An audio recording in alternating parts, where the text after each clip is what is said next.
कहानी की शुरुआत बीम्सले नाम के एक लालची सेल्समैन से होती है। वो जानवरों को पकड़कर नीलामी में बेचकर अपना गुजारा करता है। एक दिन बीम्सले एक छोटे से खेती वाले गांव में आता है और ऐलान करता है कि बुवाई का मौसम शुरू हो गया है। वो गांव वालों का मजाक उड़ाता है और कहता है कि उनके जानवर कमजोर, बेवकूफ और असली खेती के लायक नहीं है। फिर वो गर्व से अपना हल पेश करता है। बीम्सले उन्हें एक अजीब और दुर्लभ प्रजाति दिखाता है जिसे थॉरन्स कहते हैं। ऐसे जीव जिनमें एक चौंकाने वाली खासियत है, वो इंसानों की तरह बोल सकते हैं। गाँव वाले हैरान रह जाते हैं। जैसे ही थॉरन्स बोलते हैं, सब लोग अविश्वास से देखते रहते हैं। बीम्सले दावा करता है कि ये जानवर बेहद ताकतवर है और खेती के काम के लिए एकदम सही है। जल्द ही गाँव वाले उत्साह से बोली लगाने लगते हैं। पहली बिक्री में एक छोटा थॉरन साइमन नाम के किसान को $800 में बिकता है। उस छोटे थॉरन का नाम मौसली है। जब मौसली को ले जाया जाता है तो उसका दिल टूट जाता है। वो अपनी माँ को पुकारता है, लेकिन उसकी माँ कुछ नहीं कर सकती। 25 साल बाद मौसली अब पूरी तरह बड़ा हो चुका है। वो अपनी पत्नी बारह और अपने छोटे बेटे रू के साथ रहता है। हर सुबह मौसली जल्दी उठता है, हल तैयार करता है और अपने मालिक साइमन को जगाता है। फिर वो पूरा दिन खेतों में काम करता है, बिना आराम के भारी बोझ खींचता रहता है। एक दोपहर बीम्सले वापस आता है, इस बार अपने साथियों स्कैंक और ओली को लेकर। बंद मौसम में बीम्सले किसानों को संदिग्ध दवाइयां बेचता है। उसके साथ टर्पिन नाम का एक बूढ़ा थोरोफेंट है जो बीम्सले के लिए भारी बोझ उठाता है। मौसली और रू टर्पिन को देखकर खुश हो जाते हैं क्योंकि मौसली उसे बचपन से जानता है। बीम्सले साइमन को अपनी दवाई बेचने की कोशिश करता है, लेकिन साइमन को शक हो जाता है। वो सीधे बीम्सले से पूछता है कि वो असल में यहाँ क्यों आया है। बीम्सले आखिरकार सच बता देता है। रू तेजी से बड़ा हो रहा है और अब नीलामी के लिए तैयार है। साइमन तुरंत मना कर देता है। बीम्सले फिर कहता है कि साइमन को एक व्यापारी की तरह सोचना चाहिए। वो खेत के पास की जमीन रू के बदले में देने का प्रस्ताव रखता है। यह सुनकर मौसली दौड़कर साइमन के पास जाता है और समझाने की कोशिश करता है कि पास की जमीन बेकार है, पत्थरों और पेड़ की जड़ों से भरी है। बीम्सले और उसके आदमी जोर से हंसते हैं और साइमन का मजाक उड़ाते हैं कि वो एक जानवर की बात सुन रहा है। गुस्से में आकर साइमन एक पत्थर से मौसली को मारता है। दर्द और अपमान से भरा मौसली वहाँ से चला जाता है। उस रात बारह मौसली को बताती है कि वो गर्भवती है। सब कुछ के बावजूद मौसली खुश महसूस करता है। लंबे दिन की थकान से चूर होकर वो सो जाता है। बाद में रू उत्साहित होकर उसके पास आता है। वो मौसली को बताता है कि उसने एक छुपी हुई गुफा खोजी है और चाहता है कि वो उसे देखे। मौसली मना करता है और कहता है कि वो बहुत थका हुआ है और सुबह जल्दी काम है। लेकिन तभी रू कुछ चौंकाने वाला कहता है। गुफा के अंदर उसने उन जैसे जीवों की तस्वीरें देखी जिनके हाथ बिल्कुल इंसानों जैसे थे। हैरान होकर मौसली जाने के लिए राजी हो जाता है। वो दोनों साथ जंगल की तरफ निकलते हैं। जुगनू आते हैं और रू को गुफा की तरफ रास्ता दिखाते हैं। गुफा का दरवाजा जमीन के नीचे छुपा हुआ है। वो फिसलते हुए गुफा के अंदर उतरते हैं। अंदर उन्हें थोरोफेंस की पुरानी तस्वीरें मिलती है जो दो पैरों पर सीधे खड़े हैं और जिनके हाथ हैं। इन्हें अपराइट्स कहा जाता है। मौसली दंग रह जाता है। ये थोरोफेंस सीधे चलते थे और अपने हाथों से काम और निर्माण करते थे। रू अपने पिता को और आगे ले जाता है, लेकिन रास्ता और अंधेरा हो जाता है। रू रुकता है और मानता है कि वो डरा हुआ है। जुगनू आगे नहीं जाते। रू अपने पिता से एक गहरा सवाल पूछता है, क्या अपराइट्स सच में थे या बस कल्पना थी। मौसली को अपना बचपन याद आता है। उसे याद है कि टर्पिन ऐसी ही तस्वीरें बनाता था और पुराने जमाने की कहानियां सुनाता था। बहुत पहले थोरोफेंस दो परिवारों में बंटे हुए थे। एक परिवार इंसानों की क्रूरता से बचने के लिए उत्तर की तरफ भाग गया। जो पीछे रह गए उन्हें गुलाम बना लिया गया और जानवरों की तरह काम करवाया गया। समय के साथ उनकी पीठ झुकती गई, उनके हाथ कमजोर पड़ गए, गायब हो गए और अंततः उनके पैरों का हिस्सा बन गए। और इसी तरह थोरोफेंस ने वो खो दिया जो वो असल में थे। अगर अपराइट्स सच में थे तो वो हमें बचाने क्यों नहीं आए। टर्पिन समझाता है कि अपराइट्स को लगता है कि वो आखिरी बचे हुए थोरेंस हैं। कुछ थोरोफेंस अभी भी मानते हैं कि एक दिन अपराइट्स वापस आएंगे और उन्हें बचाएंगे, लेकिन यह उम्मीद सच होने से पहले ही बीम्सले के आदमी शिकारी वॉरफील्ड के साथ आ गए। उन्होंने हर छुपे हुए थोरोफेंट को पकड़ लिया और नीलामी में बेच दिया। यह सोचकर मौसली का दिल टूट जाता है। उसे लगने लगता है कि अपराइट्स कभी थे ही नहीं, क्योंकि अगर होते तो उन्हें बचाने आते। इसलिए मौसली रू को बताता है कि अपराइट्स असली नहीं है और गुफा की तस्वीरें सिर्फ झूठी उम्मीद देने के लिए थी। रू अपने पिता की बात मान लेता है और वो दोनों घर वापस आ जाते हैं। उस रात रू सो जाता है। बारह मौसली के पास आती है और कहती है कि उसे गुफा में और गहरे जाना चाहिए था, क्योंकि वो गुफा उन्हें अपराइट्स तक ले जा सकती थी। लेकिन मौसली मानने से इनकार करता है। वो कहता है यह एक परी कथा से ज्यादा कुछ नहीं है। अचानक उन्हें बाहर बीम्सले की आवाज सुनाई देती है। वो साइमन को रू बेचने के लिए मना रहा है। साइमन पास की जमीन के बदले रू को देने के लिए राजी हो जाता है, लेकिन एक शर्त पर। बीम्सले रू को तभी ले जा सकता है जब अगला बछड़ा पैदा हो जाए। यह सुनकर मौसली और बारह डर जाते हैं। बारह मौसली से कहती है कि उनके पास कोई रास्ता नहीं है। उसे अपराइट्स को ढूंढना होगा और उन्हें वापस लाना होगा, क्योंकि सिर्फ वही उनके परिवार को बचा सकते हैं। मौसली मना करता है और कहता है कि वो सुबह साइमन से बात करेगा। अगली सुबह साइमन अपनी नई जमीन जोतने की कोशिश करता है, लेकिन मिट्टी बिल्कुल बेकार है। साइमन को लगता है कि मौसली नाटक कर रहा है, इसलिए वो उसे बेरमी से कोड़े मारता है। दर्द के बावजूद मौसली पूरी ताकत से हल खींचता रहता है जब तक वो टूट नहीं जाता और मौसली जमीन पर गिर नहीं जाता। तब जाकर साइमन को समझ आता है कि जमीन बेकार है। गुस्से में वो बीम्सले पर भड़क जाता है, लेकिन मौसली की सहन शक्ति जवाब दे चुकी है। उसे एहसास होता है कि चाहे वो कितना भी वफादार रहे, इंसान उन पर हमेशा जुल्म करते रहेंगे। उसी पल मौसली एक फैसला करता है। वो अपराइट्स को ढूंढेगा और अपने परिवार को इंसानों के कब्जे से आजाद कराएगा। रू अपने पिता के पास आता है। मौसली उसे कहता है, मैं अपराइट्स को ढूंढने जा रहा हूँ। जब तक मैं वापस न आऊँ तुम्हें माँ का ख्याल ऐसे रखना है जैसे एक पिता रखता है। रू हाँ कर देता है। मौसली पूरी रफ्तार से गुफा की तरफ भागता है। साइमन और बीम्सले उसके पीछे भागते हैं, लेकिन वो उसे पकड़ नहीं पाते। मौसली एक चट्टान के नीचे छुप जाता है। गुस्से में साइमन बारह के पास जाता है और पूछता है कि मौसली कहाँ गया। जब वो जवाब देने से मना करती है तो साइमन दरवाजा बंद कर देता है और उसे और रू को खेत के अंदर कैद कर देता है। बीम्सले साइमन को बताता है कि वो एक कीमत पर मौसली को वापस ला सकता है। साइमन उसे नजरअंदाज करके चला जाता है। स्कैंक बीम्सले को कहता है कि अब चलने का वक्त आ गया है। बीम्सले राजी होता है, लेकिन कहता है कि वो कल वापस आएंगे, इस बार वॉरफील्ड के साथ, जो थोरेंस पकड़ने के लिए मशहूर शिकारी है। वो वॉरफील्ड के गांव पहुंचते हैं। गांव वाले बीम्सले पर नकली दवाई बेचने के लिए बहुत गुस्से में है, लेकिन वो उन्हें नजरअंदाज करके सीधे वॉरफील्ड से मिलने बार में जाता है। बाहर एक थोरन बंधा हुआ है जिसे वॉरफील्ड ने हाल ही में पकड़ा था। वो जीव डरा हुआ है। टर्पिन उसके पास जाता है और वो थोरोफेंट धीरे से एक राज बताता है। उत्तर में जंगल के अंदर गहराई में एक गड्ढा है। उसके अंदर गुफाएं हैं जो अपराइट्स की तस्वीरों से भरी है। उस थोरोफेंट ने उन गुफाओं के रास्ते गहरे जाने की कोशिश की, लेकिन यह सब वॉरफील्ड का जाल था। अब हम देखते हैं कि मॉस्ली अपराइट्स की गुफाओं में और गहरे अंदर जा रहा है, लेकिन अचानक वो एक गहरे गड्ढे में गिर जाता है जो वॉरफील्ड का बनाया हुआ जाल है। मॉस्ली बाहर निकलने की पूरी कोशिश करता है, लेकिन गड्ढा बहुत गहरा है। जैसे ही वो चारों तरफ देखता है, उसे कटे हुए थोरोफेन के दांत और टूटे हुए हथियार बिखरे पड़े दिखते हैं। उसके दिल में डर भर जाता है। अगले दिन वॉरफील्ड बीम्सले के साथ साइमन के खेत पर आता है। साइमन शिकारी से कहता है, अगर तुम मॉस्ली को वापस लाओगे तो तुम्हें $350 दूंगा। वॉरफील्ड मान जाता है और जंगल की तरफ निकल जाता है। यह देखकर रू उसके पीछे भागने की कोशिश करता है, लेकिन टर्पिन उसे रोकता है। टर्पिन कहता है, मुझे नहीं पता वो तुम्हारे पिता के साथ क्या करेगा, लेकिन तुम्हें यही रहना होगा। तुम्हारी माँ को तुम्हारी जरूरत है और बछड़ा जल्द ही पैदा होने वाला है। रू समझता है और वही रुक जाता है। इस बीच बीम्सले अपने साथियों स्कैंक और ओली को बताता है कि वॉरफील्ड ने पूरे जंगल में जाल बिछाए हैं, ऐसे जाल जो थॉरेंस को पकड़ने के लिए बनाए गए हैं। स्कैंक को यह आइडिया पसंद आता है और वो चुपचाप वॉरफील्ड के पीछे जाने का फैसला करता है। वापस गड्ढे में मॉस्ली बाहर निकलने की कोशिश करता रहता है, लेकिन दीवारें बहुत ऊंची है। तभी वॉरफील्ड आता है। वो मॉस्ली को बताता है कि वो उसे साइमन के पास वापस ले जाएगा, लेकिन पहले वो उसके दांत काटना चाहता है। मॉस्ली डर जाता है। उसी पल स्कैंक और ओली आ जाते हैं। पता चलता है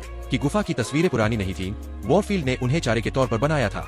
अपना राज खुलता देख वॉरफील्ड स्कैंक और ओली को भी गड्ढे में धकेल देता है, लेकिन इसी से मॉस्ली को मौका मिलता है। ओली की मदद से मॉस्ली गड्ढे से बाहर निकलता है और भाग जाता है। मॉस्ली एक झरने के किनारे पहुंचता है और बचने के लिए पत्थर से पत्थर पर कूदता है। वॉरफील्ड उस पर तीर चलाता है। ठीक उसी वक्त एक जुगनू शिकारी का ध्यान भटका देता है और मॉस्ली की जान बच जाती है। मॉस्ली एक चट्टान की तरफ छलांग लगाता है, लेकिन गिर जाता है। वॉरफील्ड समझता है कि मॉस्ली मर गया और नीचे उतरकर शव देखने जाता है, लेकिन मॉस्ली वहां नहीं है। जब मॉस्ली आंखें खोलता है तो खुद को झरने के पीछे पाता है। गिरावट उसे एक छुपी हुई जगह पर ले आई है।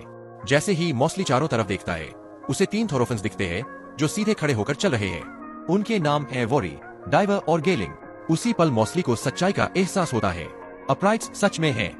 गेलिंग बहुत बूढ़ा है। उसकी यादें वक्त के साथ धुंधली हो गई है। वो एक ऐसे बच्चे की तरह व्यवहार करता है जो अतीत और वर्तमान के बीच कहीं खो गया है। जब वॉरी और डाइवर पहली बार मॉस्ली को देखते हैं तो वो उसे दुश्मन समझते हैं। मॉस्ली जल्दी से समझाता है कि वो एक थोरोफेंट है। वॉरी उलझन में पड़ जाता है और पूछता है, तुमने कपड़े क्यों नहीं पहने और तुम झुककर क्यों चलते हो? लेकिन डाइवर मॉस्ली के 4 पैर देखकर तुरंत समझ जाता है कि वो दूसरे थोरन परिवार से है। वॉरी और डाइवर मॉस्ली के साथ बैठकर बात करते हैं। मॉस्ली उनसे गेलिंग के बारे में पूछता है। वॉरी बताता है कि गेलिंग अब बहुत बूढ़ा है और उसकी याददाश्त कमजोर हो गई है। फिर भी गेलिंग को अपने पुराने दोस्त याद है जो गुफा की तस्वीरों में बने हैं। बहुत पहले अपराइट्स इंसानों की क्रूरता से बचने के लिए उत्तर की तरफ चले गए थे। गेलिंग उनमें से एक था और वही उन्हें इस छुपी हुई जगह पर लाया था, क्योंकि उसका जुगनुओं से एक खास रिश्ता है। यह सुनकर मॉस्ली खुश हो जाता है। वो उन्हें बताता है कि जुगनुओं ने उसे भी यहाँ रास्ता दिखाया था। डाइवर कहता है कि उन्हें लगता था कि दूसरा थोरन परिवार इंसानों द्वारा मिटा दिया गया। मॉस्ली सच्चाई बताता है कि वो मारे नहीं गए थे, बल्कि इंसानों के लिए काम करने पर मजबूर हुए और धीरे धीरे वो वैसे बन गए जैसे आज है। मॉस्ली कहता है कि भविष्यवाणी आखिरकार सच होगी और इसके लिए उन्हें किनेसिस जाकर सेना लानी होगी। वॉरी मदद के लिए राजी हो जाता है और तीनों मिलकर सफर शुरू करते हैं। सफर के दौरान डाइवर उंगलियों की अहमियत समझाता है और मजाक में कहता है कि सभी उंगलियों में अंगूठा राजा है। जब डाइवर मॉस्ली की पीठ खुजाता है तो गेलिंग मॉस्ली का दीवाना हो जाता है और उसका सहारा लेकर चलने लगता है। इस बीच वॉरफील्ड चट्टानी किनारों पर मॉस्ली को ढूंढता रहता है और झरने के पीछे का छुपा रास्ता खोज लेता है। रात होते होते वो एक भूथे दरार के किनारे पहुँचते हैं। वॉरी मॉस्ली को चेतावनी देता है कि यह दरार श्रापित है और जो भी अंदर गया वो कभी वापस नहीं आया। मॉस्ली एक सुरंग से जाने का सुझाव देता है, लेकिन अंदर जाते ही भूथा जंगल जीवित हो उठता है और पेड़ उन्हें कुचलने की कोशिश करते हैं। बाल बाल बचते हुए वो वापस बाहर आ जाते हैं और लंबे रास्ते से जाने का फैसला करते हैं। रात को आराम करते हुए मॉस्ली अपने परिवार के बारे में बताता है और कहता है कि उन्हें जल्दी केनी पहुंचकर सेना लानी होगी। बाद में रात को मॉस्ली उठता है और देखता है कि गेलिंग जुगनुओं के पीछे अंधेरे में जा रहा है। वो वॉरी और डाइवर को जगाता है और वो सब मिलकर गेलिंग के पीछे एक चट्टान तक पहुँचते हैं। वॉरफील्ड पास है। गेलिंग मॉस्ली को कहता है कि उन्हें जुगनुओं पर भरोसा करना होगा। मॉस्ली आस्था के साथ चट्टान से छलांग लगाता है और जुगनू उसे हवा में उठा लेते हैं। वॉरी भी कूद जाता है और जुगनू उन्हें शिकारी की पहुंच से बहुत दूर ले जाते हैं। यह देखकर वॉरी और डाइवर मान जाते हैं कि जुगनुओं में सच में जादुई शक्ति है। साइमन के खेत पर टर्पिन रू को काम सिखा रहा है और उसे बताता है कि जल्द ही एक भाई या बहन आने वाली है। लेकिन अचानक बीम्सले को खबर मिलती है कि कोई टर्पिन को खरीदना चाहता है। बीम्सले उसे ले जाने का आदेश देता है। रू का दिल टूट जाता है और कहता है, तुमने कहा था हमारे साथ रहोगे। टर्पिन उसके पास घुटने टेक कर कहता है, मुझे जाना होगा, लेकिन तुम अपने पिता के वापस आने तक माँ का ख्याल रखना। जाते जाते बीम्सले साइमन को याद दिलाता है कि वो जल्द ही रू को लेने वापस आएगा। इस बीच मॉस्ली और उसके साथी आखिरकार कैसरित पहुँचते हैं। मॉस्ली की खुशी का ठिकाना नहीं। शहर उसकी कल्पना से कहीं ज्यादा खूबसूरत है, लेकिन जल्द ही उसे पता चलता है कि कोई सेना नहीं है और सभी थोरोफिन्स बुरे हैं। वॉरी माफी मांगता है और सच कबूल करता है कि उन्होंने झूठ बोला था। वो बताता है कि करीब 100 सालों से कैसरित में कोई बच्चा नहीं पैदा हुआ और उनकी कौम धीरे धीरे खत्म हो रही है। इंसानों ने उन्हें और मॉस्ली के लोगों को कमजोर समझने पर मजबूर किया और इसी तरह उन्हें काम के जानवर बना दिया। लेकिन अब वो साथ खड़े होंगे। मॉस्ली ने सारी उम्मीद खो दी है और कहता है कि वो अपने परिवार के पास वापस जाएगा। वॉरी उसे रानी से बात करने के लिए मनाता है और मॉस्ली राजी हो जाता है। उस रात महल में सभा होती है। रानी मौसली को बताती है कि उन्हें पता ही नहीं था कि उनका एक परिवार इंसानों के जुल्म में जी रहा था। वो ऐलान करती है कि वो मौसली के साथ खड़े रहेंगे। थॉरेंस अपने हाथ से बने हथियार दिखाते हैं। अचानक पहरेदार खबर लाते हैं कि वॉरफील्ड आ गया है। थॉरेंस उस पर हमला करते हैं, लेकिन वो बहुत बुरे हैं। वॉरफील्ड एक तीर चलाता है और गेलिंग बुरी तरह घायल हो जाता है। मौसली उसे महल के अंदर ले जाता है, लेकिन गेलिंग चल बसता है। मौसली टूट जाता है और गुस्से में खुद शिकारी का सामना करने जाता है। डाइवर उसे रोकता है और कहता है, इसे हम संभालेंगे। मौसली मना करता है, ये लोग मेरा परिवार है, मैं उन्हें मेरे लिए मरने नहीं दूंगा। अचानक मौसली को जुगनू दिखते हैं और उसके दिमाग में एक आइडिया आता है। वो शिकारी को बुथे दरार में ले जाकर फंसाने का फैसला करता है। डाइवर चेतावनी देता है, अगर तुम वहाँ गए तो शायद कभी वापस ना सको। मौसली चुपचाप कहता है, मुझे यह करना होगा। रानी उसे बताती है कि दरार के अंदर एक जीवित पेड़ है और अगर मौसली उसका फल खा ले तो वो खुद एक अपराइट बन जाएगा। साइमन के खेत पर 12 की प्रसव पीड़ा शुरू हो जाती है। पूरी हिम्मत जुटाकर रू साइमन के पास जाता है और पहली बार उसके सामने खड़ा होकर कहता है, मेरी माँ को तुम्हारी जरूरत है। साइमन हिचकिचाता है, लेकिन आखिरकार मदद के लिए जाता है। उसी वक्त किनरित में वॉरफील्ड शहर के दरवाजे तोड़ देता है। मौसली उसे पुराने बगीचे में खींच लाता है जो विशाल पेड़ों से भरा है। जुगनुओं का पीछा करते हुए मौसली को वो जादुई जीवित पेड़ दिखता है। वॉरफील्ड एक तीर चलाता है और मौसली बुरी तरह घायल हो जाता है, लेकिन वो हार नहीं मानता। उसे एहसास होता है कि वो अब डरा हुआ नहीं है। एक भयंकर लड़ाई छिड़ जाती है। जैसे ही मौसली फल तक पहुंचने की कोशिश करता है, वॉरफील्ड फिर तीर चलाता है। मौसली गिर जाता है और जादुई पेड़ गायब हो जाता है। वॉरफील्ड उसे खत्म करने आगे बढ़ता है। अचानक बगीचे की रक्षक आत्मा प्रकट होती है। रक्षक वॉरफील्ड पर जबरदस्त प्रहार करता है और उसे बुथे दरार में उड़ा देता है। दरार हमेशा के लिए बंद हो जाती है। रक्षक मौसली को ठीक करता है। नेसरेत में सभी को लगता है कि मौसली मर गया, लेकिन तभी रक्षक उसे वापस लाता है। मौसली को समझ आता है कि रक्षक उसे शुरू से ही रास्ता दिखा रहा था। आत्मा उससे पूछती है, तुम क्या चाहते हो? मौसली बिना झिझके जवाब देता है, मैं अपने परिवार को आजाद कराना चाहता हूँ। रक्षक उसे जादुई फल देता है। साइमन के खेत पर बीम्सले रू को नीलामी में ले जाने आता है। 12 ने अभी एक बच्ची को जन्म दिया है जिसका नाम रोजी है। दिल टूटे रू ने अपनी नवजात बहन से कहा कि माँ का ख्याल रखना। बीम्सले रू को लेकर जाने लगता है। अचानक एक अपराइट सामने आता है। वो मौसली है। 12 ऊपर देखती है और पहचान जाती है कि यह उसका पति है, लेकिन अब मौसली सीधा, ताकतवर और आजाद खड़ा है। मौसली शांति से साइमन से कहता है, मैं अपने परिवार को घर लेने आया हूँ। साइमन कोड़ा लेकर पलटता है। मौसली उसे हवा में पकड़ लेता है और साइमन को आसानी से एक तरफ फेंक देता है। मौसली अपने परिवार से मिलता है। वो 12 रू और छोटी रोजी को जादुई फल देता है। एक एक करके वो सब अपराइट्स में बदल जाते हैं। पहली बार वो सब साथ मिलकर सीधे खड़े होते हैं, मुस्कुराते हुए आजाद। हाथ में हाथ डाले वो केंद्रित की तरफ, एक नई जिंदगी की तरफ, आजादी की तरफ अपना सफर शुरू करते हैं। अगर इस कहानी ने तुम्हें छुआ तो वीडियो को लाइक करो, उसे किसी ऐसे इंसान के साथ शेयर करो जो उम्मीद पर भरोसा करता है, और ऐसी और कहानियों के लिए सब्सक्राइब करो जो हमें याद दिलाती है कि कमजोर से कमजोर भी उठ सकता है और खड़ा हो सकता है।